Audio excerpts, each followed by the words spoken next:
കഥയല്ലിത് ജീവിതം. നമസ്കാരം. കഥയല്ലത് ജീവിതത്തിലേക്ക് എല്ലാവർക്കും സ്വാഗതം. അമൃത ടിവിയും കേരള സ്റ്റേറ്റ് ലീഗൽ സർവീസസ് അതോറിറ്റിയും ഒന്നിക്കുന്ന ഈ പരിപാടിയിൽ ഇന്ന് നമുക്ക് നിയമസഹായം നൽകാൻ ഇവിടെ എത്തിച്ചേർന്നിട്ടുള്ള KELSA panel members, judicial member ബഹുമാന്യ judge Shri Viswanathan Nair, advocate member Shrimati Chinsy Gopakumar, സാമൂഹ്യ പ്രവർത്തക ശ്രീമതി രസീന വിശ്വംഭരൻ.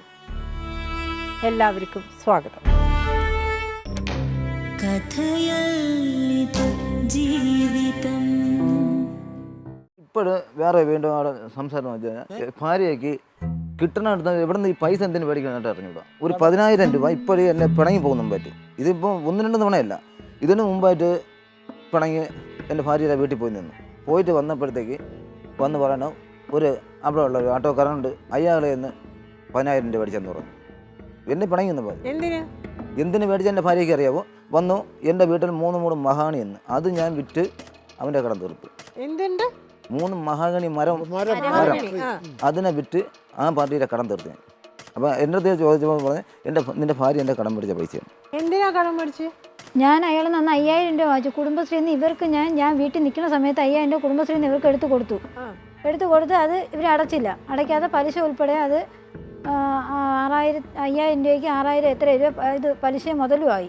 അതിന് ഞാൻ അയാളെ 5,000 രൂപ വെച്ച് കുടുംബശ്രീയിൽ അടച്ചിട്ട് ഞാൻ പറഞ്ഞു ഞാൻ ഇയാൾക്ക് കൊടുക്കാമെന്ന് പറഞ്ഞു. ഞങ്ങൾ കള്ളിക്കാട് വീടിൻ്റെ അടുത്തുള്ള ആളാണ്.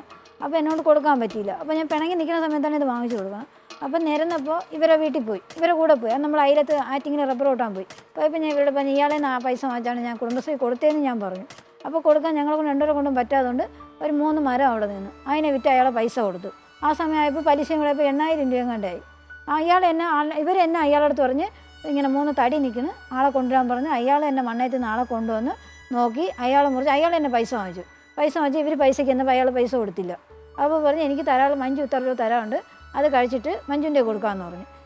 ഇവർ എൻ്റെ ദേഷ്യപ്പെട്ട് ആറ്റിങ്ങിൽ വന്നിട്ട് എൻ്റെ പറഞ്ഞ് അയാൾ പൈസ തന്നില്ല എന്ന് പറഞ്ഞു. അപ്പോൾ പിറ്റേന്ന് ഞാനും എൻ്റെ മോളും കൂടെ വന്നു പൈസയ്ക്ക്. വന്നപ്പോൾ ഞാൻ വിളിച്ച് പറഞ്ഞു ഞങ്ങൾ അങ്ങ് വരാൻ സമയമില്ല, വെഞ്ഞാറോട്ട് പൈസയും കൊണ്ടുവരാൻ പറഞ്ഞു. അപ്പോൾ വെഞ്ഞാറോട്ട് വന്നപ്പോൾ അയാൾക്ക് കൊടുക്കാനുള്ള പൈസയും കൊടുത്തിട്ട് ബാക്കി പൈസയും വാങ്ങിച്ചുകൊണ്ട് ഞാൻ ആറ്റിങ്ങിൽ പോയി. അതൊന്നും ഒരു വേറെ രീതിയിലുള്ള പൈസ മേടിപ്പോ കടം മേടിപ്പോ അങ്ങനെയൊന്നുമല്ല, ഇവരറിഞ്ഞ പൈസ തന്നെയാണ്. കുടുംബശ്രീയിൽ നിന്ന് ഞാൻ വാങ്ങിച്ച പൈസ കൊടുക്കാൻ പറ്റാത്തതുകൊണ്ട് വാങ്ങിച്ചു കൊടുത്തതാണ്, അല്ലാതെ വേറെ രീതിയിൽ ഞാൻ വാങ്ങിച്ച പൈസ അല്ല അത്. എനിക്ക് നല്ല ഉറപ്പുണ്ട്. ഞാൻ അങ്ങനെ ഒരുത്തരെന്ന് ഞാൻ അങ്ങനെ വാങ്ങിച്ചിട്ടില്ല. 100 ഏക്കറിൽ പെണ്ണുങ്ങളെന്ന് ഞാൻ വാങ്ങിച്ചിട്ടുണ്ട്. പെണ്ണുങ്ങളിൽ നിന്ന് 500, 1000, 200 ആ കണക്കിന് ഞാൻ വാങ്ങിച്ചു. പക്ഷേ ആണുങ്ങളിൽ നിന്ന് ഒരുത്തരെന്നും പൈസ വാങ്ങിച്ചിട്ടില്ല. എനിക്ക് നല്ല ഉറപ്പുണ്ട്. ഇവർ പറയുന്നത് ഞാൻ വാങ്ങിച്ചൊന്നും ഞാൻ വാങ്ങിച്ചിട്ടില്ല. ഇപ്പോഴേ ഒരു ഓണത്തിന് മുമ്പായിട്ട് പിണങ്ങി വീണ്ടും ഇവിടെ വീട്ടിൽ പോയിരുന്നു. എവിടെ പിണങ്ങി നിൽക്കും, അവിടെ നിൽക്കും, ഫോൺ വിളിക്കുമ്പോൾ അവിടെ ചേച്ചി വരും, കൊണ്ടുപോകും. ഇപ്പോഴും എൻ്റെ വീട്ടിൽ കഴിഞ്ഞ ഞായറാഴ്ച പിണങ്ങി പോയെന്ന് പറഞ്ഞില്ലേ, എൻ്റെ കുടുംബം വീട്ടിൽ ചെന്ന് ഇന്നപ്പോഴത്തേക്ക് എൻ്റെ കുടുംബം വീട് തൊട്ടപ്പുറമാണ്, അമ്മയുടെ വീട്ടിൽ ചെന്ന് നിൽക്കുകയാണ്. ഇന്നപ്പോഴത്തേക്ക് വൈകിട്ട് ഇതേപോലെ വന്ന് 2-3 ദിവസം മുമ്പേ അവിടെ ചേച്ചി വന്ന് അവിടെ വന്ന് സംസാരിച്ച് എവിടെ കൊണ്ടുപോകുന്നു. നമ്മൾ കൊണ്ടുപോകാനേ പറ്റൂല, ഈ സ്ഥിരം ഇങ്ങനെ വിളിച്ചുകൊണ്ട് പോക്ക് നടക്കില്ല. ഇതിനു മുമ്പേ പോയിട്ട് വന്നപ്പോഴത്തേക്ക് പോയി നിന്നപ്പോൾ പറയുന്നത് 10,000 രൂപ 12,000 രൂപ ഒരുത്തൻ്റെ കടം മേടിച്ചു. മേഡം ചോദിക്കും 12,000 രൂപ മേടിച്ചേക്കും. ഞാനൊരു ചേച്ചിയുടെ 15,000 ഞാനൊരു ഗ്യാസിന് ഞാൻ കൊടുത്തിരുന്നു, 6,500 രൂപ ഗ്യാസിന് കൊടുത്തിരുന്നു. പിന്നെ അല്ലാതെ എൻ്റെ മോക്കം കണ്ട 4,000 രൂപ അവൾക്ക് വേണമായിരുന്നു. ആ കണക്കനുസരിച്ച് ഞാൻ ഒരു കമ്പനി പണിക്ക് പോകുമായിരുന്നു. 10 ദിവസം ഒരു ക്യാൻറ്റീനിൽ നമ്മളെ വീടിൻ്റെ അടുത്തൊരു കമ്പനി പണിക്ക് പോകുമായിരുന്നു. ആ ചേച്ചി ഞാൻ ഒരുമിച്ചാണ് പണിക്ക് ചെയ്യുന്നത്. അപ്പോൾ ആ ചേച്ചിയുടെ അമ്മ ചേച്ചി എനിക്ക് ഇത്തിരി പൈസ വേണം, നീ എവിടെയെങ്കിലും വാങ്ങിച്ചു തന്നു പറഞ്ഞു. അവരെനിക്കൊരു 10,000 രൂപ വാങ്ങിച്ചു തന്നു. 12 അല്ല 10, 10,000 രൂപ വാങ്ങിച്ചു തന്നു. ഞാൻ കൊണ്ടുവന്ന് 6,500 ഗ്യാസിനും കൊടുത്തു. ബാക്കി പൈസ ഞാൻ കൊണ്ട് എൻ്റെ മോക്കം കണ്ട് അയക്കുക എങ്ങനെ എന്തോ ചെയ്തു, എന്താണെന്ന് എനിക്കിപ്പോൾ ഓർമ്മ വരുന്നില്ല. അത് ഞാൻ ചെയ്തു. അത് കഴിഞ്ഞിട്ട് ഞാൻ ഇവരുടെ അടുത്ത് പറഞ്ഞു നിങ്ങൾ ചെന്നാൽ ചേച്ചിയോട് ചോദിച്ചു ഞാനാണ് ആ ചേച്ചിനെ പൈസ വാങ്ങിച്ചത്, അത് ഇവൻ്റെ നിന്ന് വാങ്ങിച്ചാൽ. അപ്പോൾ ഞാൻ പിണങ്ങി വീട്ടിൽ ചെന്നപ്പോൾ ഇവരെൻ്റെ അടുത്ത് പറഞ്ഞു അയാളെ നിന്നാണ് പൈസ വാങ്ങിച്ചതെന്ന് പറഞ്ഞു. ഞാൻ എന്നിട്ടും പറഞ്ഞു ഇല്ല, ഞാൻ പൈസ വെച്ചാൽ നിങ്ങൾ പോയി ആ ചേച്ചിയോട് ചേച്ചി ഇവർ ഇന്നും വരെ ചേച്ചിയോട് ചോദിച്ചിട്ടില്ല. വേറെയുള്ള ആളുകൾ പറയും. അപ്പോൾ ഈ പറഞ്ഞു കൊടുക്കുന്ന ആളുകൾ ആരെന്ന് വെച്ചാൽ ഇവരെൻ്റെ പറയുകയില്ല. ഇന്ന ആളാണ് പറഞ്ഞത്, നീ ഇവൻ്റെ നിന്ന് പൈസ ഇവർക്ക് എന്നെ വിളിച്ച് അയാളെ വിളിച്ചുകൊണ്ട് പോയിക്കൂടെ ചോദിക്കൂടെ, ഇവരതും ചെയ്യൂല. ഇവരെടുത്ത് ആര് പറഞ്ഞു കൊടുക്കണമെന്ന് എനിക്ക് അറിഞ്ഞൂടാ. ഞാൻ അവൻ്റെ നിന്ന് പൈസ വാങ്ങിച്ചു, അവൻ്റെ നിന്ന് പൈസ വാങ്ങിച്ചു, ഞാൻ അവൻ്റെ നല്ല പൈസ വാങ്ങിച്ചു. അവന്റെ ഭാര്യയല്ലേ വന്ന് വീട്ടിൽ നിന്ന് പൈസ എന്തിനാണ് വാങ്ങിച്ചത്? അവന്റെ ഭാര്യ വാങ്ങിച്ചത് ഈ പറഞ്ഞ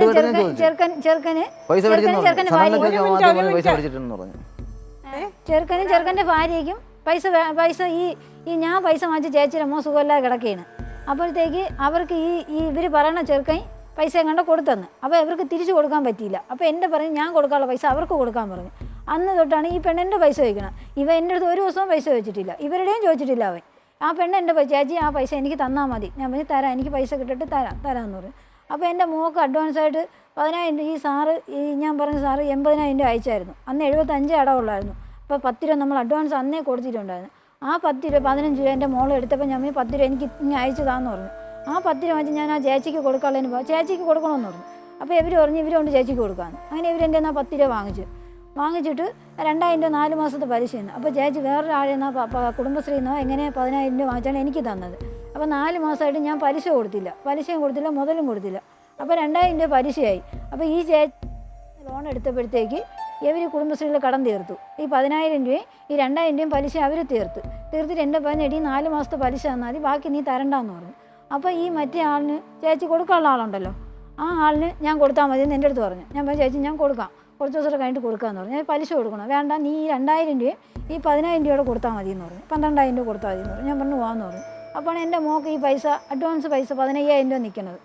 ഞാൻ പറഞ്ഞു ആ പൈസ എനിക്ക് അയച്ചു തരാൻ പറഞ്ഞു. അവൾ 12,000 രൂപ എനിക്ക് അയച്ചു തന്നേന്ന് 10 രൂപ ഞാൻ അപ്പോൾ ഇവർ പറഞ്ഞു ഞാൻ കൊണ്ട് കൊടുക്കുമെന്ന്. എൻ്റെ മോൻ ബാങ്കിൽ പോയി പൈസ എടുത്തുകൊണ്ട് വന്നപ്പോൾ ഇവർ പറഞ്ഞ് ചോദിച്ചിട്ട് ഇവർ കൊടുക്കാമെന്ന് പറഞ്ഞു. ഞാൻ 10,000 രൂപ അപ്പോഴേ ഇവരെ കൊടുക്കാൻ പറഞ്ഞു. ഇവർ കൊണ്ട് മതപരം അത്രയും നടന്നിട്ട് അവരെ കണ്ടില്ല എന്ന് എൻ്റെ അടുത്ത് പറഞ്ഞു, അവരെ കൊടുത്തെന്ന് പറഞ്ഞു. ആ ചേച്ചിയെ കണ്ടു, ആ ചേച്ചിയോട് പറഞ്ഞ് ആ ചേച്ചിയുടെ പൈസ കൊടുത്തെന്ന് പറഞ്ഞു. ഞങ്ങൾ വീട്ടിൽ സംസാരിച്ച് വന്നപ്പോൾ ഈ ചെറുക്കൻ്റെ പെണ്ണ് വീട്ടിൽ വരണം. മഞ്ജു ചേച്ചി പൈസ തരാത്തെന്ന് ചോദിച്ചു. ഞാൻ പറഞ്ഞു അപ്പോൾ അത് മറ്റേ ആ ചേച്ചിയുടെ ഇവരെ കൊണ്ട് കൊടുത്തെന്ന് പറഞ്ഞു. അപ്പോൾ അവൾ പറഞ്ഞു ചേച്ചി അവരെ ഞാൻ വെമ്പായത്ത് വെച്ച് കണ്ടിട്ട് എൻ്റെ അടുത്ത് ഒന്നും പറഞ്ഞില്ലല്ലോ എന്ന് പറഞ്ഞു. അപ്പോൾ ഇവർ പെട്ടെന്ന് ഒന്ന് പറഞ്ഞു ഞാൻ കൊടുത്തില്ല. ഞാൻ ചോദിച്ചാൽ അതെന്ത് പൈസ കൊടുക്കാത്ത ആ ചേച്ചിയുടെ കൊടുക്കാത്തത് ഞാൻ ആ ചേച്ചിയെ കണ്ടില്ല എന്ന് പറഞ്ഞു. ഞാൻ പിന്നെ നിങ്ങളിപ്പോൾ എൻ്റെ അടുത്ത് പറഞ്ഞാൽ കൊടുത്തെന്നല്ലേ പറഞ്ഞാൽ, നിങ്ങൾ കണ്ട് നിങ്ങൾ പൈസ കൊടുത്തെന്നല്ലേ പറഞ്ഞിട്ട് എൻ്റെ കള്ളം പറഞ്ഞു എന്തിനെന്ന് ചോദിച്ചു. അപ്പോൾ ഞാൻ പൈസ അങ്ങ് ആ പെണ്ണിന് കൊടുന്നു. അപ്പോൾ തന്നെ മുന്തിന്ന് ആ 10,000 രൂപ എടുത്താൽ കൊടുത്തു. ഇന്ന് 2,000 രൂപ ഇനിയും കൊടുക്കാനുണ്ട്.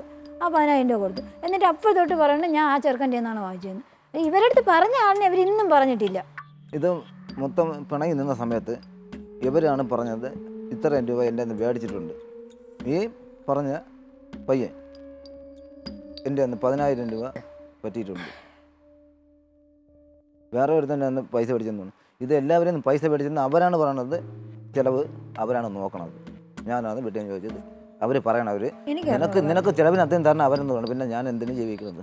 നിങ്ങളുടെ ഇതേ ഞാൻ ചോദിച്ചു. ആ കുട്ടി ഒരു തെറ്റും ചെയ്തിട്ടില്ല എന്ന്. ആരാണ് ആ അമ്മ പറയണം. നിങ്ങൾ അയാമെ തല്ലിയിട്ടുണ്ട്, തലയ്ക്ക് എന്തെടുത്തിട്ട് തല്ലിയിട്ടുണ്ട്. അയാമ പറയുന്നു ഞാൻ തല്ലിയിട്ടുണ്ടെന്ന്. ആ തലയിൽ കത്തി വെച്ച് വെട്ടിന്നാ പറഞ്ഞു. ഇപ്പോഴും അത് വേദന ഉണ്ടോന്ന് പറഞ്ഞു. അപ്പൊ നിങ്ങളുടെ ഭാര്യ നുണ പറയാണ്, നിങ്ങളുടെ അമ്മയും നുണ പറയുക. അമ്മ എന്നെ പറഞ്ഞതാണ്. അടിപൊളിയായിട്ട് നിങ്ങൾ ഡ്രിങ്ക്സ് കഴിക്കും, കഞ്ചാവും കഴിക്കുന്ന പറയണേ. അത് ഉണ്ടാക്കി കഴിഞ്ഞാൽ അപ്പൊ തന്നെ വന്ന് അതിന്റെ പേരിലാണ് പലപ്പോഴും കഞ്ചാവ് വലിക്കില്ല. ഞാൻ വലിക്കില്ല.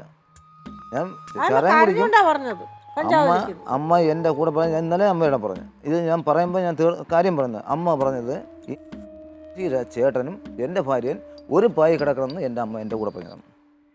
എൻ്റെ അമ്മയാണ് കൂടെ. എൻ്റെ അമ്മ എൻ്റെ കൂടെ പറഞ്ഞത് മാഡം. ഞാൻ കള്ളം പറയല്ല. എൻ്റെ അമ്മ ഇന്നലെ ഞാൻ പറഞ്ഞു. ഞാൻ പറഞ്ഞെന്ന് പറഞ്ഞാലേ നീ എന്നെ അടിച്ച. അവ അങ്ങനെ ആയിട്ടില്ല എന്ന് പറഞ്ഞ് അടിച്ചിട്ട് ഇപ്പൊ നീ എന്തിനു വഴക്കുണ്ടാക്കണം? അവളൊരു തെറ്റും ചെയ്യൂല എന്നല്ലേ നീ പറഞ്ഞ. ഇപ്പൊ അവള് തെറ്റ് ചെയ്യണമെന്ന് പറഞ്ഞ പിന്നെ ഇപ്പൊ അതല്ലേ നിങ്ങൾ പറഞ്ഞത് നിന്റെ ഭാര്യ കിടന്നെന്ന് പറഞ്ഞത്. ഞാൻ പറഞ്ഞു ഇല്ല, കണ്ട് അന്ന് ഞാൻ ഇല്ലെന്ന് കാര്യം പറഞ്ഞു. കണ്ട പോലെ അതാണ് നിങ്ങൾ പറഞ്ഞ പോലെ അല്ല ഞാൻ പറഞ്ഞില്ലേ. അമ്മ അന്ന് പറഞ്ഞപ്പോഴത്തേക്ക് അവിടുന്ന് ചാടി ഓടി പോണത് കണ്ടു. അമ്മ പറഞ്ഞപ്പോഴത്തേക്ക് ഞാൻ വിചാരിച്ചു എൻ്റെ ഭാര്യ പറയണത് ശരിയെന്ന് വിചാരിച്ചു. പക്ഷേ ഇപ്പോഴും എൻ്റെ ഭാര്യ തെറ്റ് ചെയ്തപ്പോഴേ എനിക്ക് മനസ്സിലാവുള്ളൂ. അപ്പോൾ തിരിച്ച് നിങ്ങളുടെ അമ്മ ഒരു കാര്യം എൻ്റെ ഭാര്യയെ അമ്മ ഇപ്പോഴും ഒത്തിക്കണം. എൻ്റെ അമ്മ ഇത്രയും ദിവസം പറഞ്ഞിരുന്നത് ഇപ്പോൾ ഈ 2 ആഴ്ച മുമ്പാണ് എൻ്റെ ഭാര്യ പറഞ്ഞത്. ഏതോ പയ്യന്മാര് ഇവരെ അങ്ങോട്ട് ചെന്നപ്പോൾ അടുക്കളയിൽ നിന്ന് ആ മുറിയിൽ നിന്ന് ഓടി താപ്പോട്ട് ഇതാണ് സംഭവം. അങ്ങനെ അമ്മ പറഞ്ഞിട്ടില്ല.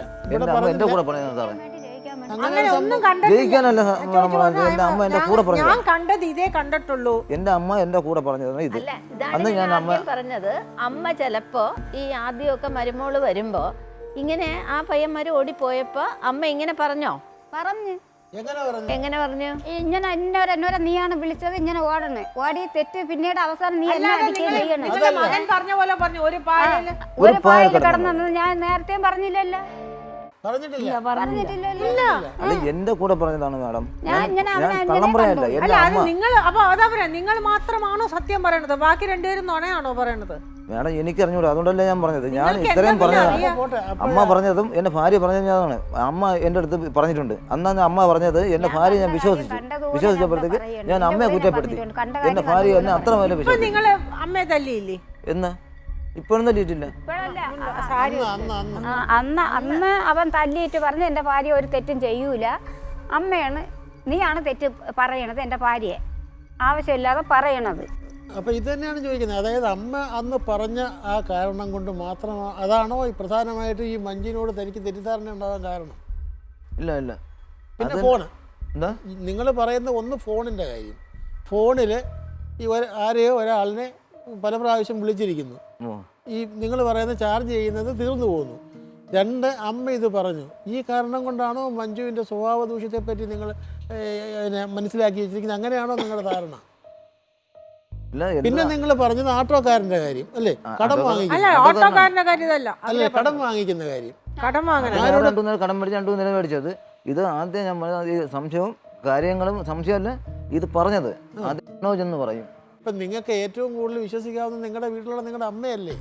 നിങ്ങളുടെ അമ്മ ഇവിടെ സത്യം പറയുകയാണ്. ഞങ്ങളുടെ എല്ലാം അമ്മയാണ് എൻ്റെ അടുത്ത് ഇതിനു മുമ്പേ പറഞ്ഞത് ഇന്നതാണ് കാര്യം, നിന്റെ ഭാര്യ തെറ്റ് ചെയ്തുകൊണ്ടിരിക്കുകയെന്ന് പറഞ്ഞു. അപ്പോൾ ഞാൻ അന്ന് പറഞ്ഞു എൻ്റെ ഭാര്യ തെറ്റ് ചെയ്യൂല എന്ന് പറഞ്ഞത് ആദ്യമേ എൻ്റെ പറഞ്ഞതാണ്. അന്ന് ഞാൻ വിചാരിച്ചു എൻ്റെ ഭാര്യ തെറ്റ് ചെയ്യില്ല. പിന്നീട് തെറ്റ് ചെയ്തതെന്ന് എനിക്ക് തോന്നിയുകൊണ്ടാണ് എൻ്റെ ഭാര്യ ഞാൻ ചോദിച്ചപ്പോൾ എൻ്റെ ഭാര്യ എൻ്റെ കൂടെ സമ്മതിക്കുകയും ചെയ്തു. ഏതായാലും എന്താ നിങ്ങൾ പറയണത്? നിങ്ങളുടെ ഭാര്യ തെറ്റുകാരിയാണ്. ഇപ്പോഴും തെറ്റുകാരിയാണോ? ഇപ്പോഴും തെറ്റുകാരിയാണ്.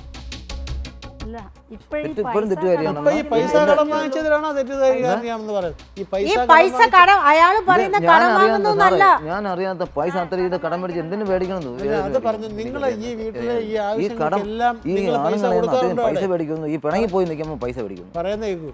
അല്ല സർ അയാൾ പറയുന്നതിന്റെ ഉദ്ദേശം മനസ്സിലാവുന്നുണ്ടോ? അത്രയും പിണങ്ങി പോയി നിൽക്കുമ്പോൾ ഈ പൈസ മേടിക്കുന്നത് കടമായിട്ടല്ല, വെറുതെ മേടിക്കുകയാണ്. അല്ല മനസ്സിലായി. ഒരു കാര്യമുണ്ട്, അത് തന്നെ സുനില് പറഞ്ഞു. ഈ പൈസ എല്ലാം തിരിച്ചു കൊടുക്കുന്നുണ്ടല്ലോ, അപ്പൊ കടവല്ലേ വാങ്ങിച്ചത്? ഇത് പറയില്ലേ പിന്നീട് തിരിച്ച് വധം വേണം. ഞാൻ അറിയുന്നത് ഇത് അത്രയും കടം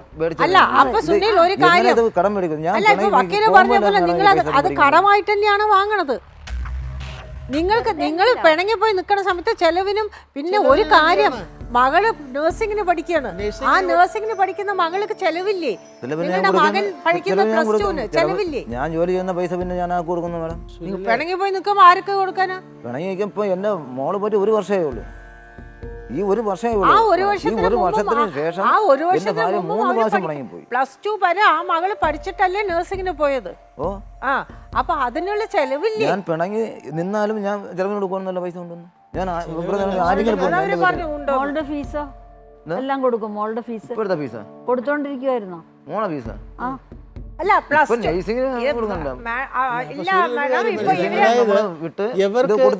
കേട്ടോ, എവർക്ക് ജീവിക്കാനും ഇവരുടെ വീട്ടു ചെലവിനും മകളുടെ വിദ്യാഭ്യാസം, മകളുടെയും മറ്റു 2 പേരുടെയും വിദ്യാഭ്യാസ ചെലവിനും ഈ സുനിൽ കൊടുക്കുന്ന പണം കൊണ്ട് തികയുമെന്നാണോ സുനിൽ ധരിച്ചു വെച്ചിരിക്കുന്നത്? ഞാൻ വെട്ടിക്കൊണ്ട് നിന്ന് ഇപ്പോൾ എൻ്റെ ഭാര്യ വീട്ടുവിലേക്ക് പോകണത് ഇപ്പോൾ കൂടി വന്നാൽ ഇപ്പോൾ 1 വർഷം ആവുള്ളൂ. അത് ഞാൻ ഇപ്പോൾ റബ്ബർ വെട്ടാൻ പോവുകയാണ്. അവിടെ വരാൻ പോയപ്പോൾ അത് വരൂല. അത് എൻ്റെ കൂടെ വന്ന് അത് സഹായിച്ചാലും ഈ പോണ പൈസ അതിൽ നിന്ന് കിട്ടും. 2 പേരെ കൂലി കിട്ടും. അതിന് വരൂല. അത് വയ്യ ഇപ്പം തീരുമാനിച്ചു വെച്ചാൽ ഇപ്പം കഴിഞ്ഞ പ്രാവശ്യം പിണങ്ങി പോയിട്ട് എന്ന് പറഞ്ഞാൽ ഞാൻ വീട്ടുവിലേക്ക് പോകും. ഇപ്പോഴേ കഴിഞ്ഞ വർഷം എനിക്ക് 700 കഴിഞ്ഞ 1300 രൂപയ്ക്ക് വരെ ഉണ്ടായിരുന്നു ദിവസം. 1300 രൂപ. കഴിഞ്ഞ വർഷം ഞാൻ 1000 മരം വരെ ഉണ്ടായിരുന്നു കഴിഞ്ഞാൽ. ഇപ്പോഴും ഞാൻ 540 വരെ ഇപ്പം വെട്ടുന്നുണ്ട്. ഇപ്പൊ വീണ്ടും കുടുംബശ്രീന്ന് ഞാൻ എടുക്കൂല എന്ന് പറഞ്ഞ് ഇവര് പറഞ്ഞു 5000 എടുത്ത് കൊടുത്താലേ പറ്റൂ, അല്ലെങ്കിൽ കുടുംബശ്രീ പോകാൻ പറ്റൂല എന്ന് പറഞ്ഞു. ഇപ്പൊ വീണ്ടും എടുത്ത് കൊടുത്തേ. അത് ഞാൻ എടുത്ത 5000 എടുത്തിട്ട് നിങ്ങൾക്ക് തന്നെ എടുത്തു 5000 നിങ്ങൾക്ക് തന്നെ എടുത്തു തന്നാ? ഞാൻ പറഞ്ഞെടുത്ത് എനിക്ക് നടന്ന് കേൾക്കണം. എന്റെ മോള് വന്നിട്ട് പോയി. വന്നിട്ട് പോയപ്പോൾ അനിയൻ്റെ നിശ്ചയത്തിന് അമ്മ 15,000 രൂപ കുടുംബശ്രീയിൽ നിന്ന് എടുത്തു. ഞാൻ അതിൽ നിന്ന് അമ്മയുടെ 5,000 രൂപ ഞാൻ വാങ്ങിച്ച് എൻ്റെ മോൾക്ക് തുണികളും എല്ലാം വാങ്ങിച്ച് കൊടുത്തു. കണക്ക് ഞാൻ കണക്കായിട്ട് പറഞ്ഞു കൊടുത്തു, എൻ്റെ മോള് കൂടെ ഉള്ള കാര്യം. എന്നിട്ട് പറഞ്ഞു അമ്മേരുന്ന പൈസ ഞാൻ വേറെ ആക്കാൻ കൊടുത്തെന്ന് പറഞ്ഞു. ആ പൈസ ഞാൻ ജോലി ചെയ്യുന്നിടത്ത് 5,000 രൂപ വെച്ചാൽ അമ്മയ്ക്ക് കൊടുത്തു. അപ്പോൾ ഇവർ പറഞ്ഞു ഞാൻ ജോലി സ്ഥലത്ത് നല്ല വാങ്ങിച്ചത് വേറൊരാളെ വേറെ ഏതോ ആണുങ്ങളെ നിന്ന് വാങ്ങിച്ചു കൊടുത്തു. ആ ചേച്ചി റോളിംഗ് പരിപാടിയാണ് നടത്തണത്. അതിപ്പോ എല്ലാ വീടുകളിലും മൊത്തം പൈസ ജോലി ചെയ്ത് അധ്വാനിച്ച് നടക്കുന്ന എല്ലാ വീടുകളിലും സംഭവിക്കുന്ന ഒരു സംഭവം തന്നെയാണ്. ഇവരുടെ ആയിരങ്ങളാണെങ്കിൽ കുറച്ചും കൂടെ പോയി കഴിഞ്ഞാൽ ലക്ഷങ്ങളാവും, അത് കഴിഞ്ഞാൽ കോടികളാവും. അതന്നെ, അത് ഈ റോളിംഗ് മണിയാണ്, അല്ലാതെ വേറെ ഒന്നുമില്ല. ഒരിടത്തെ കടം തീർക്കാൻ മകളിപ്പം വന്നിട്ട് പോയപ്പോഴത്തെ ഒരു പൈസ ഞാൻ മേടിച്ചു. എന്റെ മുരളിയിൽ പോയി എന്റെ ഭാര്യ പൈസ പറയുന്നേ. സുനിലിനെ എവരെ സംബന്ധിച്ച് ഞാൻ പൈസ മേടിച്ചിട്ടില്ല. ഒരു സംശയം മനസ്സിൽ ഇങ്ങനെ ഉണ്ട്. അതാ പറയണത്. ഇത് ഈ നമ്മൾ ചില സമയത്ത് ദേഷ്യത്തിന്റെ പുറത്ത് പറയുന്ന ഒരു വാക്ക് എത്രത്തോളം എത്തിച്ചുകൊണ്ട് 2 വർഷത്തിന് മുമ്പായിട്ട് ഇയാളെ നമ്മൾ കഥയില്ല ജീവിതത്തിൽ ഞാൻ പോകുമെന്ന് പറഞ്ഞായിരുന്നു. 2 വർഷം മുമ്പ് ഞാൻ പറഞ്ഞു എന്റെ ഭാര്യ അടുത്ത്. അതിൽ പോയാൽ ഞാൻ പറഞ്ഞിരുന്നു. ഇപ്പൊ മഞ്ജു അത് അതേപോലെ മഞ്ജു മുമ്പായിട്ട് ഞാൻ പറഞ്ഞായിരുന്നു. അല്ലാതെ എന്റെ വിഷയത്തിൽ നിങ്ങളുടെ നിലപാട് എന്താണ്? എൻ്റെ നിലപാടല്ല, എൻ്റെ ഭാര്യ പറയണമെന്ന് വെച്ചാൽ ഇപ്പം ഇവൻ്റെ ഭാര്യ എൻ്റെ കൂടെ പറഞ്ഞതാണ്. ഞാൻ ഒഴിഞ്ഞു കൊടുക്കണം, മാറി കൊടുക്കണം, ആ വീട് അവക്കുള്ളതാണ്, എല്ലാം അവക്കുള്ളത്, മാറി കൊടുക്കണം പറയണത്. ഇപ്പോഴും ഞാൻ പറയുന്നത് ഞാനിത് പിണങ്ങി പോകും ഞാൻ വിളിച്ചുകൊണ്ട് വരും, കേസ് കൊടുത്ത്. ഇപ്പോൾ ഈ കുടുംബശ്രീക്കാർ എല്ലാവരും കൂടെ കുടുംബ കോടതി കൊടുത്ത കേസാണ്. അപ്പോൾ ഞാൻ പറഞ്ഞു നമ്മളെ ഇഷ്ടം അതാണെങ്കിൽ അങ്ങ് തീർക്കാം എന്ന് പറയുമ്പോൾ കുടുംബശ്രീക്കാർ കേസായിട്ടില്ല, അല്ല കേസ് കൊടുത്ത് അറിഞ്ഞ് കുടുംബശ്രീക്കാരെല്ലാം കൂടെ വിളിച്ച് എന്നെ പറഞ്ഞ് സുനിലെ കേസ് കൊടുത്തേക്കാണ്, എന്തായാലും 2 പിള്ളേരുണ്ട്, ഈ പിള്ളേരെ വളർത്തണം, അപ്പോൾ അവളെ എടുത്ത് കാരണം പറഞ്ഞ പറ്റൂല. അവരെല്ലാവരും കൂടെ തിരിച്ച് ഒരു ഒപ്പിട്ട് കൊടുത്ത് കുടുംബ കോടതി തിരിച്ച് മേടിച്ചു വന്ന് അവരെ അന്ന് പറഞ്ഞ് ഇനി സുനിൽ എന്ത് പ്രശ്നം ഉണ്ടാക്കിയാലും മഞ്ജു നമ്മളടുത്ത് പറഞ്ഞിട്ടേ മഞ്ജു പോവെന്ന് പറഞ്ഞു. ഒന്നുമില്ലാതെ ഇതേ സംസാരിച്ചപ്പോൾ മഞ്ജു എടുത്തേടി അങ്ങ് പോയി. നമ്മൾ സംസാരിച്ച് വന്നപ്പം മഞ്ജു ഇതേപോലെ തന്നെ വീട്ടിൽ നിന്ന് ഇറങ്ങിപ്പോയി നേരെ അവളെ ചേച്ചി വന്ന് കൊണ്ടങ്ങ് പോയി. ഈ കുടുംബശ്രീക്കാർ ഞാൻ ചെന്ന് പറഞ്ഞു ഇതേപോലെ മഞ്ജു ഇങ്ങനെ പോയേക്കാണ്. അവളെ വിളിച്ച് അവർ വന്നിട്ടില്ല. ഈ കുടുംബശ്രീക്കാർ അത്രയും വിളിച്ച് ഇവൾ വന്നിട്ടില്ല തീർക്കാൻ. എൻ്റെ അമ്മയുണ്ട് കുടുംബശ്രീയിൽ അങ്ങോട്ട് എന്നെ ആരും വിളിച്ചില്ല. അവർക്ക് ഇനി ഇടപെടാൻ പറ്റൂല. ഇപ്പൊ എന്ത് പ്രശ്നം ഈ കുടുംബശ്രീക്കാർ അന്നേരത്ത് കൊടുത്ത ഈ പേപ്പർ ഇപ്പം ഈ ഓണത്തിന് മുമ്പ് പണങ്ങി പോയത്. അപ്പോൾ കുടുംബശ്രീക്കാർ വിളിച്ച് അവർ അന്ന് ഇതിന് മുമ്പ് എഴുതി വെച്ചവൻ പറഞ്ഞ് സുനിലാണ് പ്രശ്നം ഉണ്ടാക്കണമെന്നാണ് നീ പറയണത്. അവന് ഒരു തവണത്തേക്ക് കൂടെ ഈ കുടുംബ കോടതിയിൽ കൊടുത്ത കേസ് പിൻവലിച്ച് നീ അവൻ്റെ കൂടെ താമസിച്ച് കഴിഞ്ഞാൽ എന്ത് ചെയ്തു കഴിഞ്ഞാലും നിന്നെ ഉപദ്രവിക്കുക, എന്ത് ചെയ്ത് വല്ല പ്രശ്നം ഉണ്ടാകണമെങ്കിൽ നീ വന്ന നമ്മളെ പറഞ്ഞാൽ മതി, നമ്മൾ കോടതിയായിട്ട് ബന്ധപ്പെട്ട് തീർത്തേരെന്ന് പറഞ്ഞു. ഒരു പ്രശ്നമില്ല പണങ്ങി പോയി, എൻ്റെ ഭാര്യ പണങ്ങി പോയി.